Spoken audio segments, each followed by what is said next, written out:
listening to the GreenSkull podcast. A podcast for Fife fans, music artists, and creatives alike.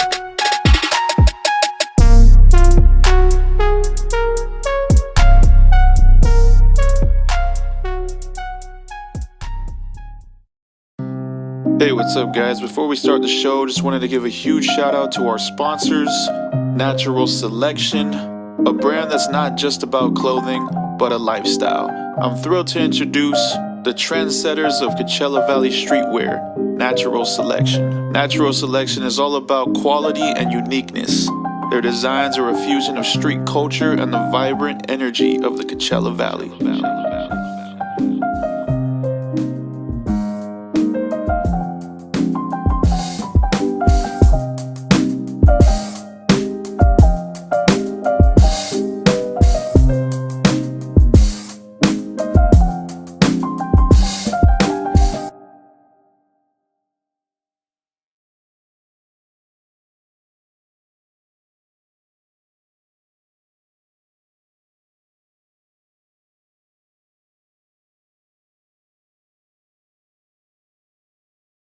Hey, yo, it's good. It's MCKG.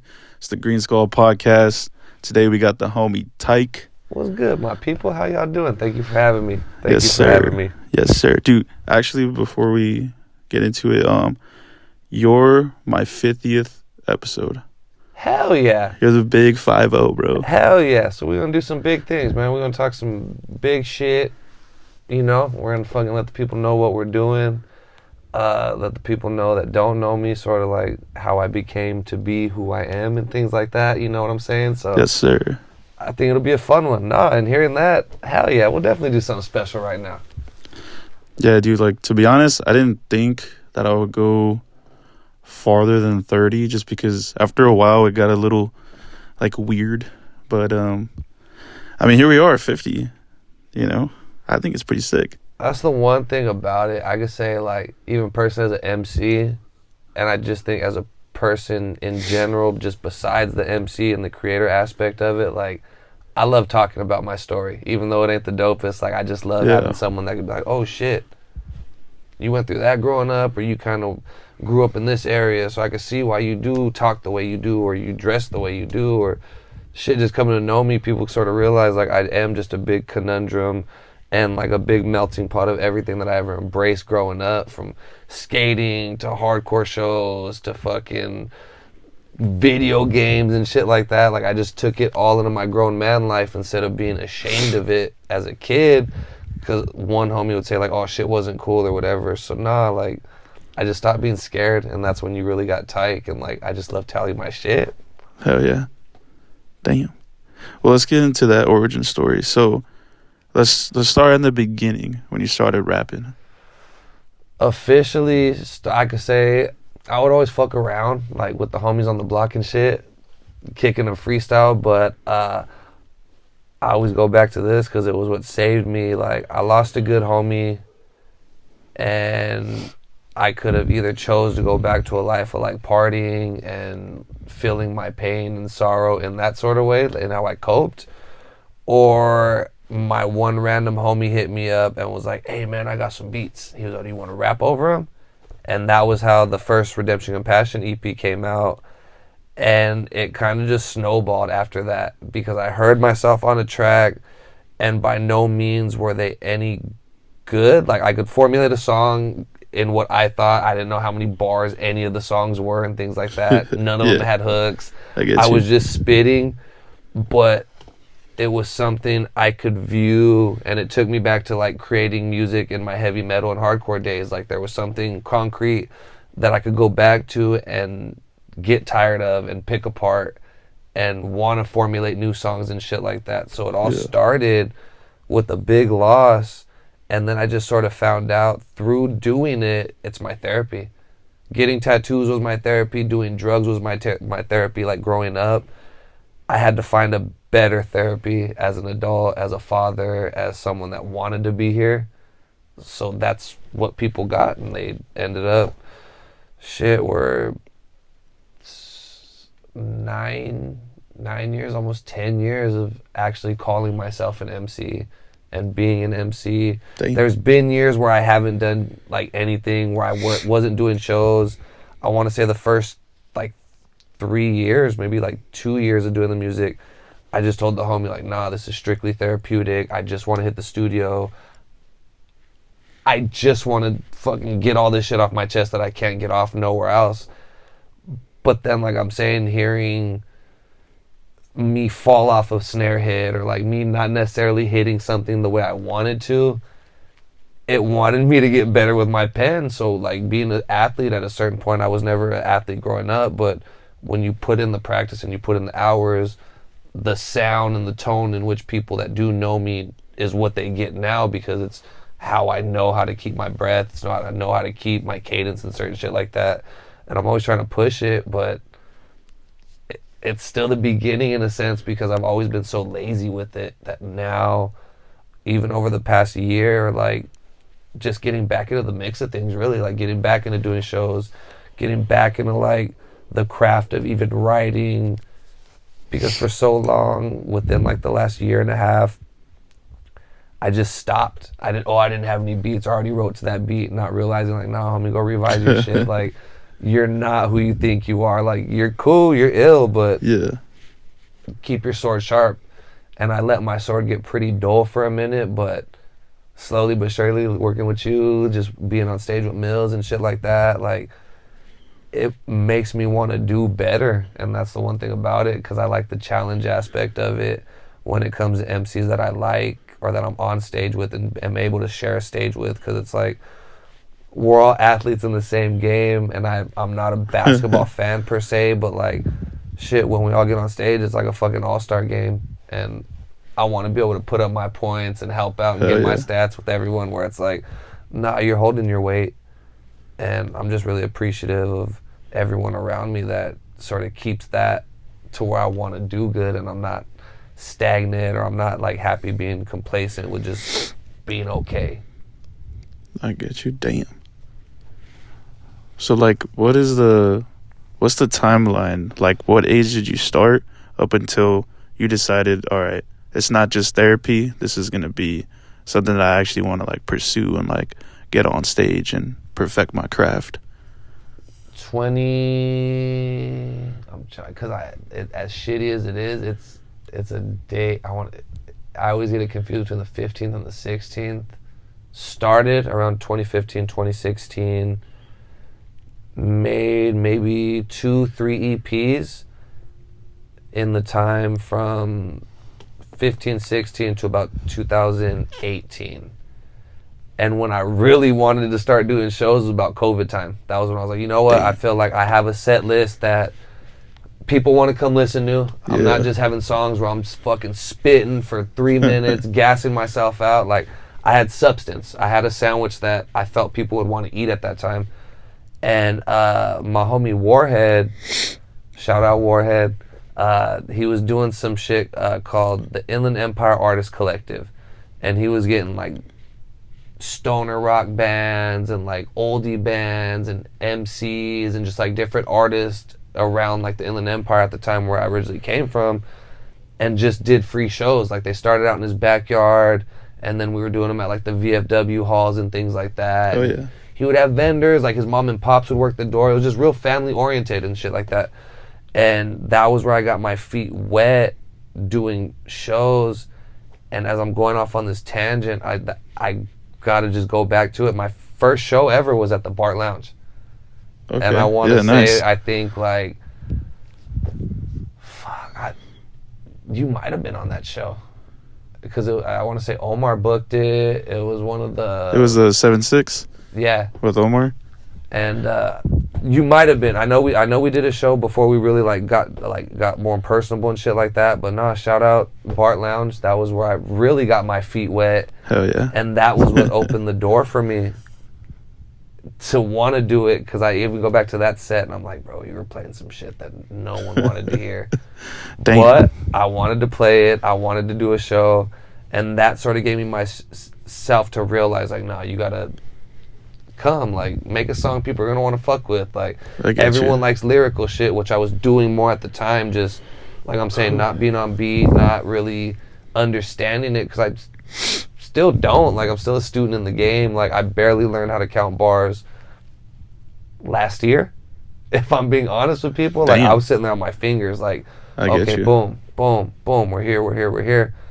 And it's easier. So it's not anything where I'm like, oh shit, it took me forever and I regret it. Like, I appreciate it. Like, I was always musical savvy as a kid. I just fell off with that shit from living a bullshit life, and I'm kind of getting back to where I'm using my mind in a way that it was supposed to be made. Nice. Yeah. Nice. Well, damn. Like, well, actually, yeah. Like, you might have been on the same show, because I did a lot of shows with the 7-6, and yeah, my first time performing like in a club was Bar Lounge. Yeah. Oh yeah. It was the same spot. And I think I don't know about it now. I haven't really seen shows there now. But, I mean, it's cool. I think it's still a nice spot. It's about any venue, unless the sound is just like complete shit, I'll always back a venue, bro. Yeah. And that's the one thing about it. Like, any space that can just give creators an opportunity to showcase what they're doing, like, no matter if it's an art gallery or a bar nightclub, or, you know what I'm saying? Like, it's just always cool because it's a different environment. I get to look at fucking Beetlejuice paintings on the wall while I'm rocking the mic, and it just adds a different thing sometimes. Fuck yeah. Yeah. Yeah, bro. Music's just crazy because, like I'm saying, that's the one thing about it. Like, you can even, like, ask my lady. I don't talk, but when I get geeked out about shit, which is a real few handful of things, like, Yeah. I'll talk about that shit all day. And music Go off. was one thing that, like, I could just say saved my life, in the sense of, like, even before I knew it, when I would just listen to music and you're influenced by, like, lyrics or how you view an artist and shit like that. And I was negatively affected by artists, like, growing up. And I'm not saying negatively affected by the artist, but just how I took it and ran with the shit sometimes from what they were spitting. I could have fucking been doing this shit a lot sooner, but I'm a big believer of, like, if I was supposed to do it sooner, I would have. I get you. started being an MC when I was supposed to. It saved me from fucking going back to popping bars and popping seals and shit like that, which weren't good for me from the beginning. Damn. But it was just how I'd cope.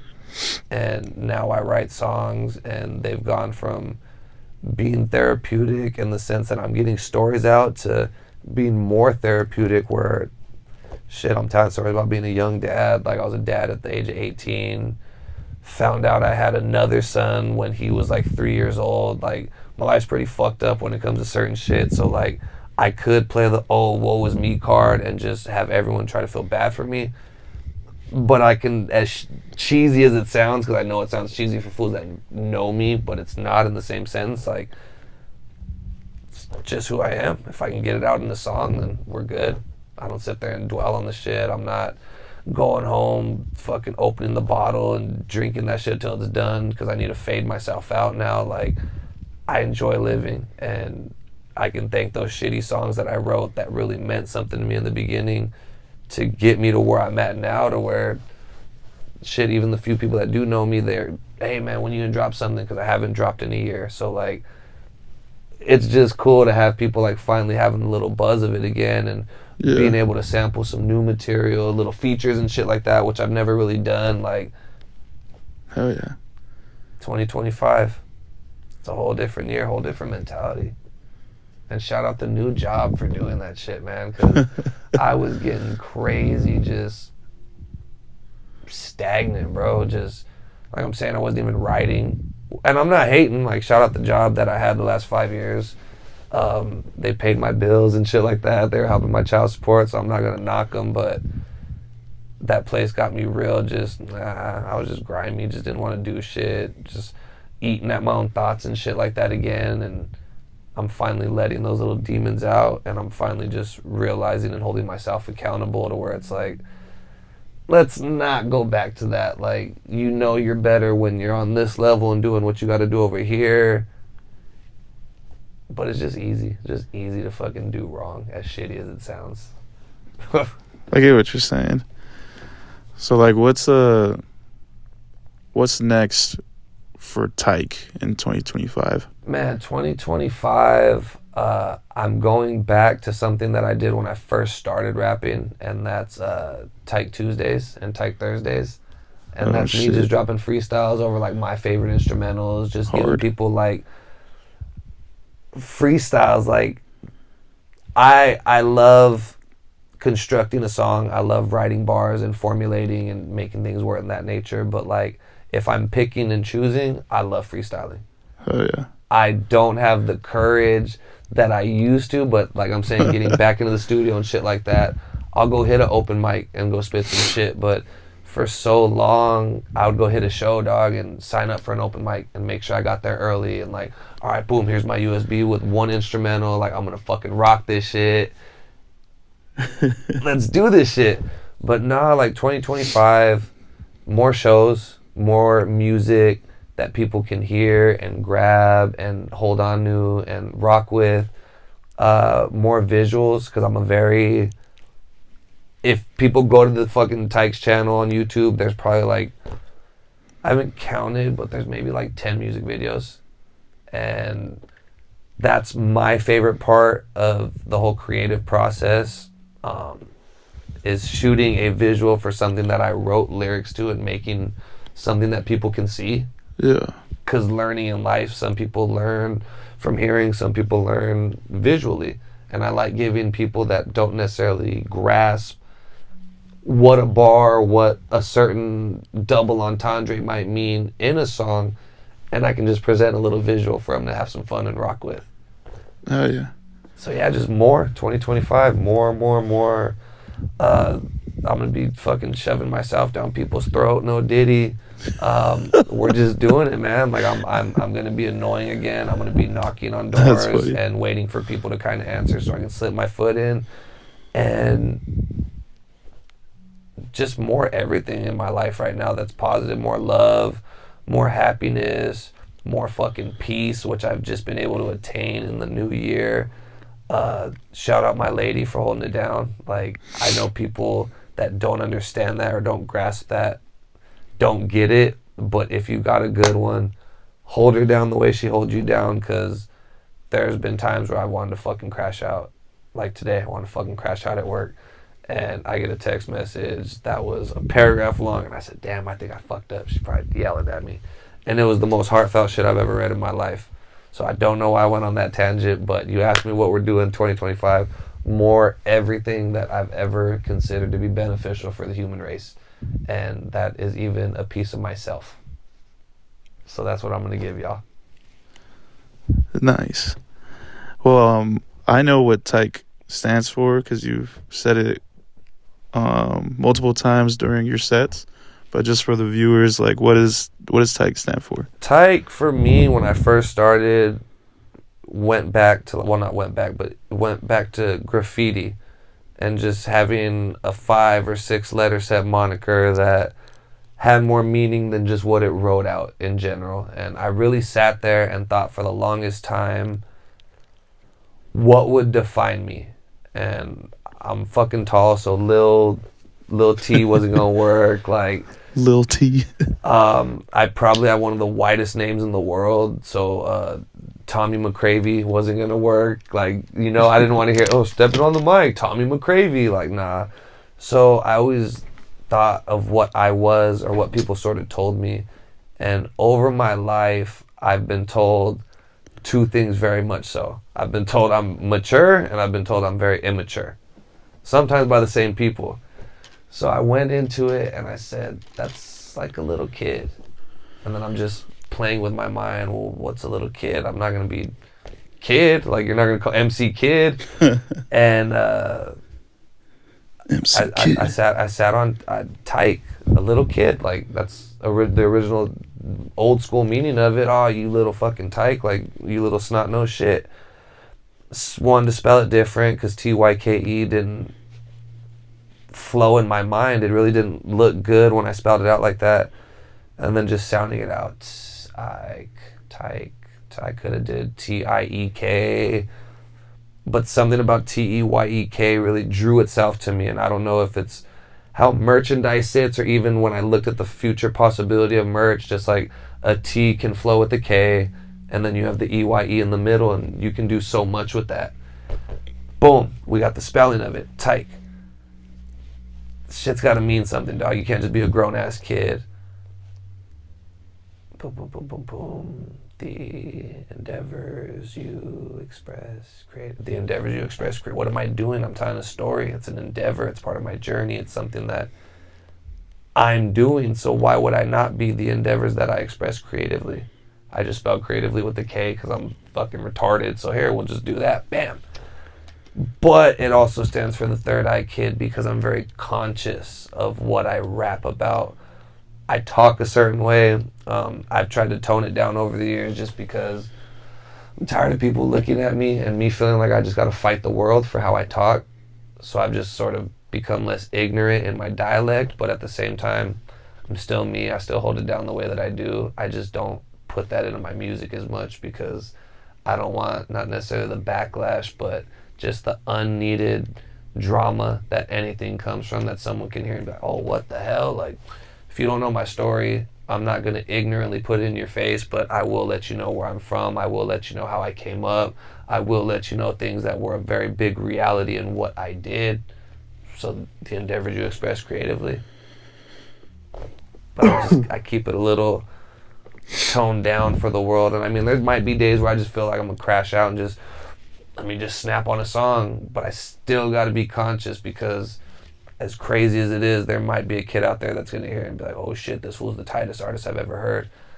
Let me eat up what he says, and I would never want to negatively affect someone the way I was affected because I know the youth is, damn, that sounds cheesy as hell, but I'm being fucking for real. Like, the youth is so malleable, dog, with their minds that my name Bennett and I ain't in it, and I don't want to fuck anyone up. I just want to tell my story the best way I can.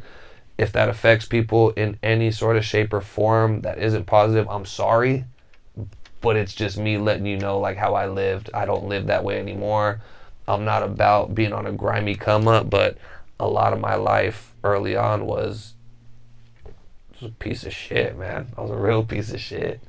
But it's just cool that I'm able to express myself through these stories, through these endeavors, because it's like life.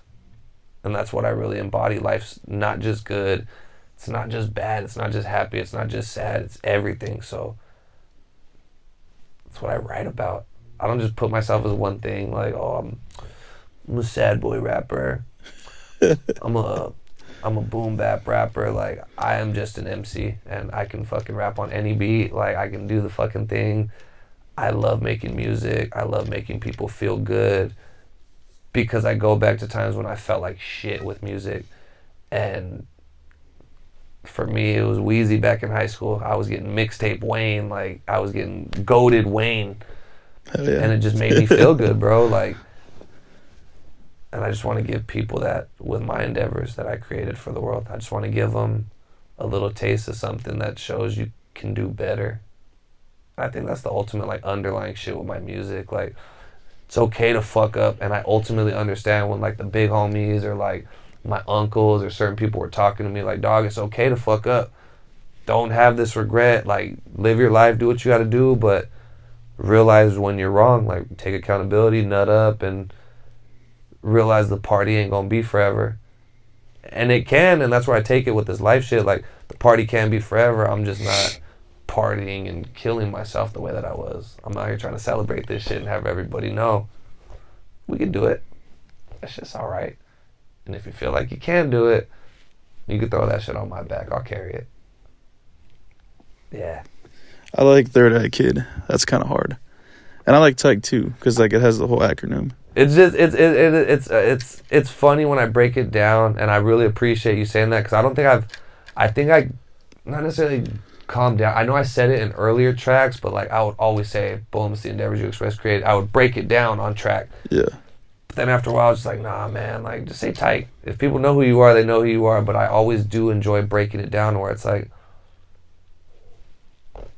yeah, that is your fucking name. It's not just TEYEK. You did make a moniker that had more substance and more bread. So instead of a little PB&J, I'm giving people a torta now when it comes to the foundation of TEYEK.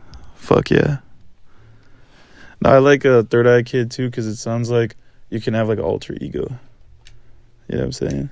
Like you could be TEYEK, and then you could have like the Third Eye Kid talking to TEYEK. That'd be sick. See, when shit like that, what's that called? Like synergy or something like that, when shit links up. On my first EP, and I want to do more of it because now that I know how to formulate a song and do shit, like, I have a song like that where I'm talking in like a demon sort of voice and I'm asking myself questions. And I think the track's called The Convo.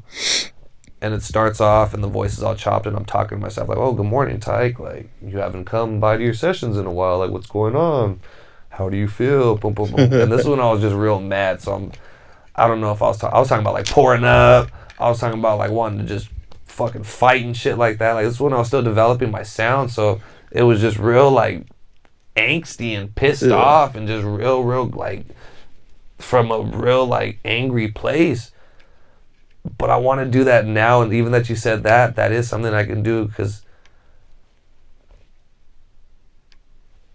even just formulating this shit right now in my mind, like even going on just on some like back and forth, like him asking me some questions, me asking this fool some questions, like having a genuine back and forth with him, because I haven't done that in a while, which is something I like doing, as crazy as it is. Like, I'll go in myself and kind of bounce those ideas off and, oh, how we feeling today? How do you want to kick this one? You want to come from a place of like rah, or you want to be chill, low key, kick back with it? You want to smoke a blunt before you record, or you want to go in hungry like a rabid dog? So it's like, it's all that balance is just what I'm trying to get right now. Hell yeah. Do you feel like when you get like deep into your thoughts and you're writing everything on, like for a song, do you feel like that in a way can be like spiritual in a negative and a positive way? Because, for example, I told you like TEYEK and then the Third Eye Kid. So I have GreenSkull, which is like the dark side, and I made him just because like when I was part of a radio show, they told me MCKG doesn't sound cool, so pick a new name. And so I made up a new name, GreenSkull, but I made a song with me and GreenSkull talking. I have 2 songs. And I never put them out because they scared me. Yeah. They're both called Me and the Devil and My Angels That Follow. And it's like me arguing with myself.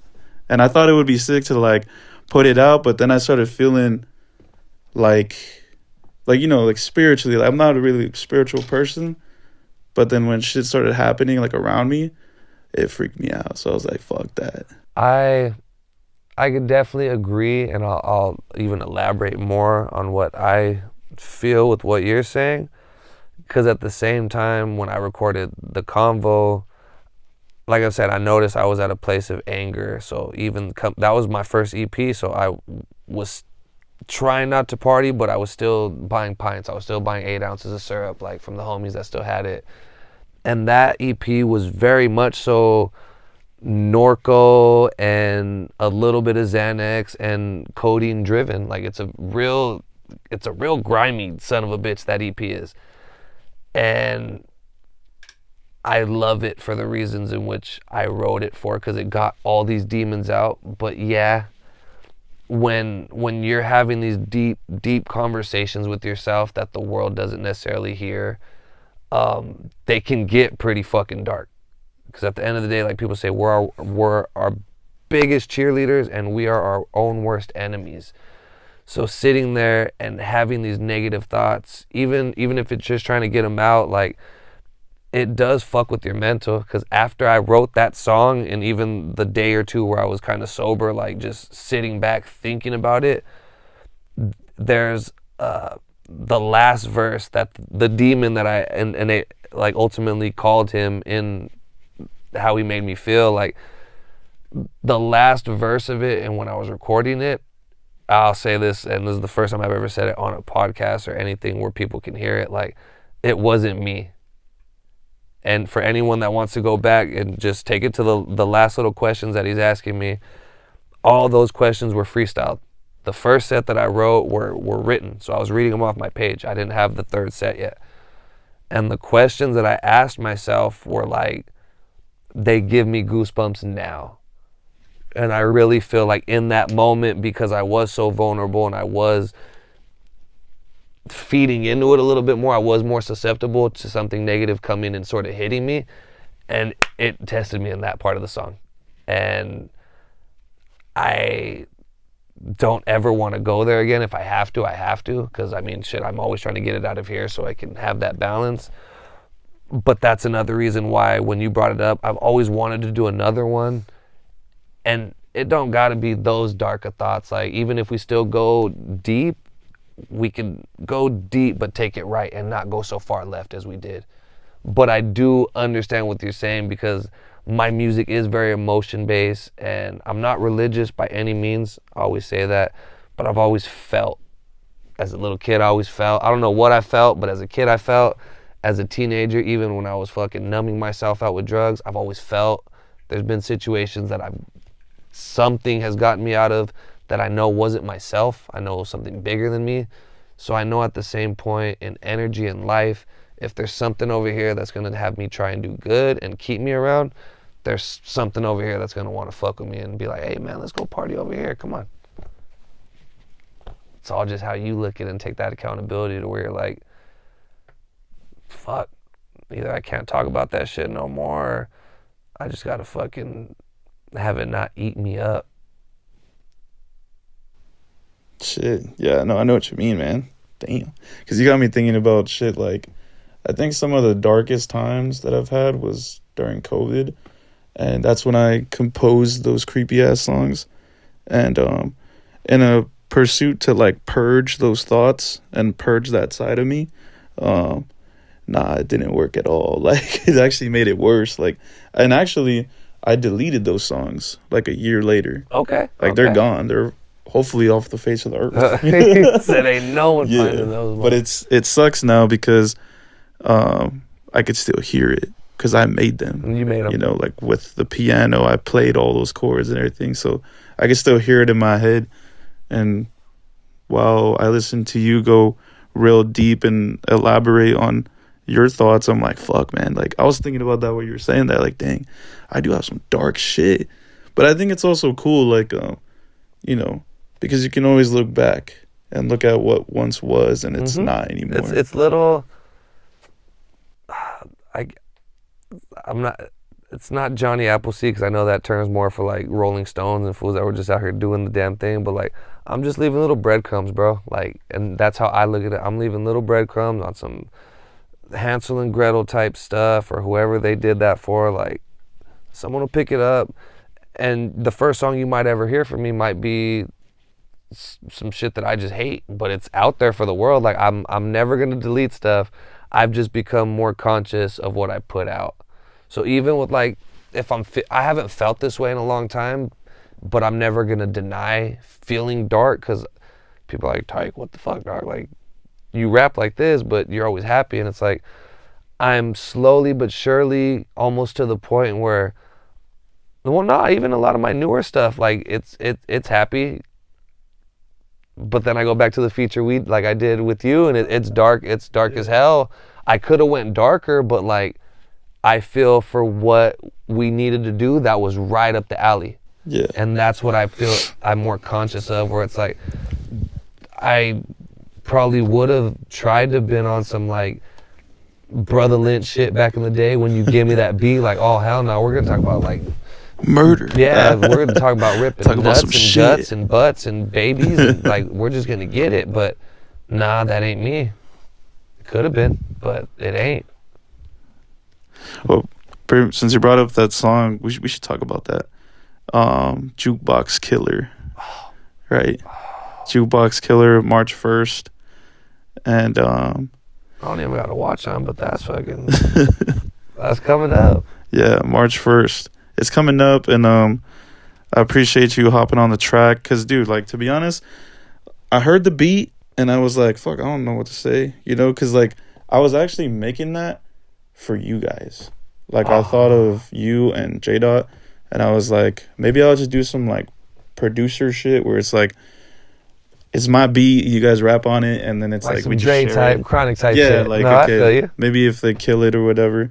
But then I actually tried to get on it on some like dark shit, but I feel like my verse was a little weak, because Nah. I wasn't. Stop that. Dead that. I'm not in like a dark space right now. You know, like it didn't seem believable for me, anyways. Like as a listener, I was like, that was corny because you guys killed it, especially J Dot. I think J Dot went off.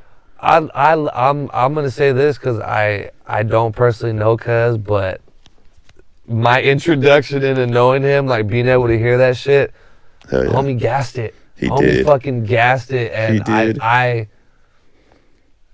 I don't know, like shout out J-Dot, but I cannot wait to even be around homie to just see like just the energy he gave off on that song, homie, was beautiful. And that's the one thing I was always scared about with even with doing my own features with like different artists that I wanted on my tracks. It's hard not working in the same studio, but at the same time, like that shit was very cohesive, and it felt like listening for me as a listener, not as a creator of that song or being a part of that song, it fucking went together like fucking peanut butter and jelly, dog. And I'm not just hyping it up because we made that bitch, dog. It's a West Coast banger, and I never thought I could say that because I don't rap on West Coast beats like that. Like just the bass line of it was funky, and it brought me back to boom bap. And that is the style why I originally wanted to rap, dog. I just love some heavy hitting drums, some funky. It was like dark G funk kind of, to be honest with you, dog, because that bass line was just funky. Hell yeah. Shit, I think I wish that I was there when you guys recorded it. Because I was just, when I wrote my verse, I was like, all right, let's do this shit, you know? Like, J-Dog brought it. Because I got his verse first. Okay. And I was like, all right, he's going to body me on my own song? Fuck that, you know? I was like, fuck that. I'm going to kill this shit. But no, honestly, bro, like, I feel like I did good, but you guys did great. You guys did real great. Like, I like the energy you brought because I feel like the transition from my verse to yours is like solid with the scratch. And then J-Dot, like I added all kinds of shit to his just to see if he liked it, because like you could hear like the elephant and like typing and all that stuff, like basically the sounds that he was describing. And I didn't add much to yours besides whatever you sent me, just because you know, I didn't know if you wanted me to do that, so I didn't do that. Well, nah, but it was clean though. I'll tell you this right now, man. Even hearing that, you have, as crazy as it is, I'm never, unless I have, because I don't really have like a sound when I'm doing shit besides my voice. I know there's certain notes and shit I can carry, but like musically, and I'll always give you the right and the freedom to it. Like if you ever hear something, you're like, damn, let me add this little pinch right here real quick and see what it fucking can do. The worst I can always say is no, and that's the mentality that I take with it. Like, we can try 100 different things. If you hear something, you're like, man, I want to, you're sitting there mixing some shit, boom, I want to try this. I always say it, man, worst thing I can say is no. But seeing the way you formulate shit, that shit tickles my tism somewhere, homie, where I'm like, ooh, I like sounds. Like, I like different shit coming at you sometimes. Hell yeah. I think with that song, we should, I won't give away the whole plan like on the podcast for like the release, but definitely, obviously like promotion, but also like we should reboot it towards like Halloween, like, you know, the dark shit, like maybe like October 1st, like drop the music video. I think people would really like that. I think people would really like something like that. Yeah. And then it gives people time to develop the song and like digest it, and then at the same time, it just gives people a little bit something more to wait for. And I mean, dropping some spooky shit on Halloween time is kind of pitch perfect. Like, you could be a little bit macabre or different, and all right, we're gonna drop some scary shit in February. But I kind of like timelines. Like, I know we don't make the music necessarily in the times where we do shoot visuals and shit, but man, if I'm feeling like it's summer and I happen to write a summer jam and I know I want a summer visual, then shit, we're waiting until June, July, August, no matter what it is. Like, it's where it fits. But no, we could definitely do that. I think people will like that one for sure. I think so too. Or even like, we could probably do multiple things. Like, I also thought of maybe like if there was a new scary movie coming out and whatever month it is, we could kind of just market it with that movie. You know, kind of get the clout, scary clout from the movie. Maybe do like a skit or something for the video, kind of like that movie. And then, you know, reboot it again. I think like that song. We definitely got some wheels turning right here. Cause I mean, that's shit I like. And especially using it to where it's like, there, and I know you could probably understand this from seeing where your mind's at, even talking to you more today, like, you enjoy making a little bit more of like a story. And like I'm saying, you like having the sandwich with the lettuce, tomato, cheese, mustard. You got meat, tapatio on that bitch. And you're full. And that's mayonnaise. what I truly enjoy with the people that I do work with, because it's like, it's ultimately what I want. If I could have a visual for every fucking song I've done in life, I would. Me, I'm just not the smartest. I didn't invest in cameras and shit, which I might do now in life, just fucking trying it out, or I might just have a badass camera to take pictures with. But I was always so scared to try shit other than the few things that I did in life that I never picked up a camera. I never picked up equipment in the sense of like mixing and mastering or like audio engineering or even just like attempting to try the shit. Like, too busy trying to buy drugs. So just now, like in my life, I want to fucking try everything. I might not be good at the shit, but if I'm here and I'm around it and I can sort of gain some more insight and just developing myself even more as an artist, I'd fucking treat this shit like school, because I fucking treated regular school like shit. I just really enjoy it again, being, like I said, a student of the game, where it's like, music has so much to teach me. So, like, being a student on the game, because I know you said you didn't really have, like, a specific format or style, I guess, that you lean towards, but who's, like, if any, like, influences? Oh, man, okay. I love this question, because when I start naming them, people got to wait till I sort of get to the end, so I won't chop everyone's ears off, but I'll try to shoot for 10 artists that I've looked up to, that I've heard certain things that they've done on a track and I've just loved it. So instantly we're going, the reason why I wanted to freestyle in life before I even became an artist, we're just gonna go with Wayne. I've Wheezy never developed, I'm gonna put it this way, I'll name a lot more artists, but I know like every Lil Wayne fan that feels this way, like Mixtape Wheezy was just a whole nother level of like Wayne. That was just a whole nother level artist.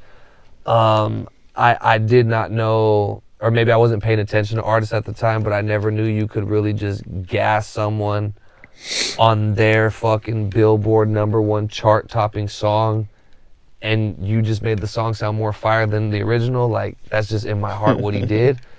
You got Fools Are Gonna Trip Out. You got Logic. I really respect Logic. And the shit that he went through in life and how people fucking just hated on this kid or this man and then went to just suckling at the teat of him.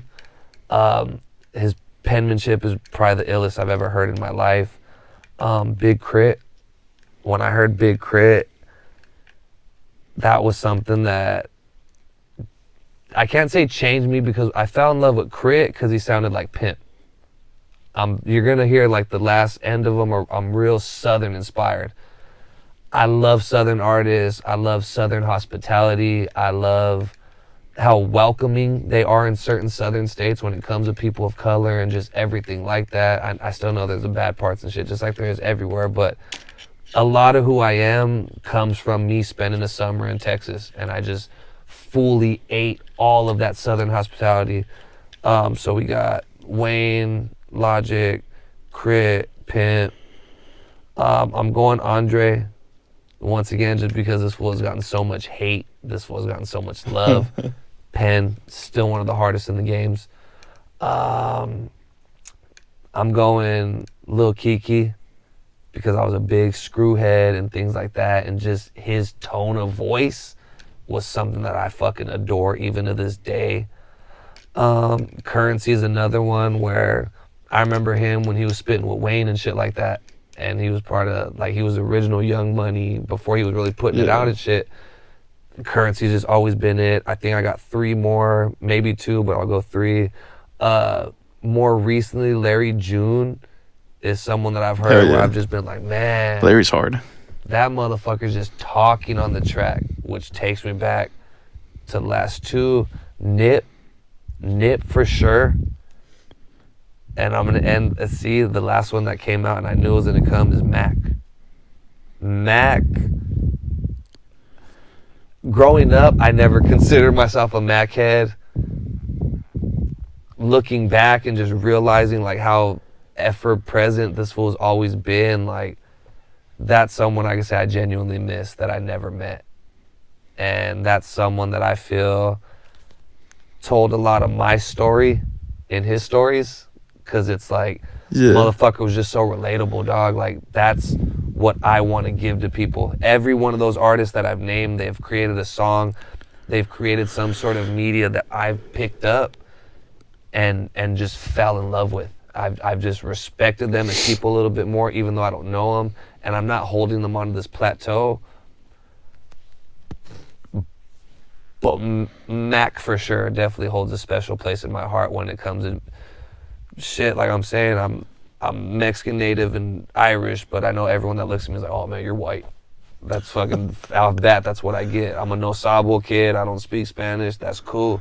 So I just understand how he grew up and the people he was kicking it with and shit like that, to where it was like, man, that's me and my homies. Like, I was just another homie kicking on the block. Like, we didn't look at color growing up. We didn't look at different things. So it's like, I'm going to always embrace an artist that came up sort of like I'm saying, we came up from fucking the Berg, Pittsburgh. So everyone knows it's a little bit more ghetto out there. Came from Rialto. It's a little ghetto out there. Everyone that has a ghetto in their city or in around them, you know how it is trying to come up out of that shit. And I just viewed him as someone that I wanted to be like, as crazy as that sounds. Like, even in my teenage years, like, man, I want to be like Mac. Because at the end of the day, like, a lot of the shit he did, I was already doing. So I could just relate to him even more. But yeah, that's, in a nutshell, in a ball. Oh, and Future. I just had to throw that out there. Future's one of my favorite rappers. Don't know why. I've thought about this for the most fucking time. I'm not hating, bro. I've just consciously thought about this. Like, why is he your favorite rapper? And I don't know if it's like something technical that I hear, but he never really raps on a snare. He's always rapping to like some background instrument in the background, and his cadence is always just doing some weird shit that I could never do. Yeah. But yeah, Future is definitely an inspiration to me for some reason. Don't know why. Nice. Damn. Rest in peace, Mac. Nah, rest in peace, Mac. Rest in peace, a lot of artists, and I could have went on a whole tangent. Shit, rest in peace, P. Rest in peace, X. Like, rest in peace, Big Mo. Rest in peace, Pint. Like, all these artists that had fucking problems, and that's what makes me okay being an artist. Like, I do have these problems. I do have fucking issues. We're just people, though, so I can't hold it against them, how they went out. Like, that's the one thing about it. Like, same thing like my homies, I wish they were still here, but I can't be mad at them because we were all living our lives the way we were living them. Yeah. Damn. Yeah. Sheesh. Nah, I'm telling you, man, fucking around with me, it get heavy sometimes, and it's not in the sense of like, oh, I do it to like be a negative Nancy, but it's like, it's just life. I like the highs, I like the lows, I like having conversations with people where it's like, ultimately with me, and someone might laugh, but it's the sense of like a great movie, not a movie you watch once, but like your favorite movie. And it all comes back to what I was saying, like, if I could just show one person with my songs, like, shit's cool, dog. Like, you might be a youngster going through whatever you're going through, but shit gets cool. Like, fucking 34, and I don't hold myself as like, oh, I'm an old head, or oh, I do this. Like, I'm not saying, oh, I'm as young as I used to be, but dog, I'm cold on a microphone. I will hold that shit down. Frozen. Damn. Well, shit, man. Appreciate you hopping on the pod. Before we wrap, is there anything else you wanted to touch on? No, the only thing I will say, I've already let the people know what I'm doing. I'm gonna give you some just tight, wholesome dad goodness. Tell your people you love them. Be good to your people. If your mom's around, give her a kiss. If your dad's around, give that fool a kiss. They might piss you off sometimes. Not always gonna be here. If you got a grandma, give her a hug for me, because I cannot do it to mine, either one. If you got a grandpa, show him some love. If you got a sister, show him some love. Just show everybody in your life a little bit more love, because life shit sucks. And that's why I preach love so much, because I'm such a Debbie Downer that I gotta put myself in a good mood. But just fucking be cool with everyone. Be respectful, be cool. Treat people a little bit better than you did the day before. Don't treat someone like shit because they're a little bit different than you. Don't be quick to judge someone. I don't know why I'm getting teary-eyed, so we'll probably end it here, but just be good. Just fucking be good in life. That's all I can tell people. Hell yeah. Yeah. Dude, thanks for hopping on the pod, bro. Thank you for having me, my brother. I greatly appreciate it. I greatly appreciate it. You're listening to the GreenSkull podcast. A podcast for Fife fans, music artists, and creatives alike.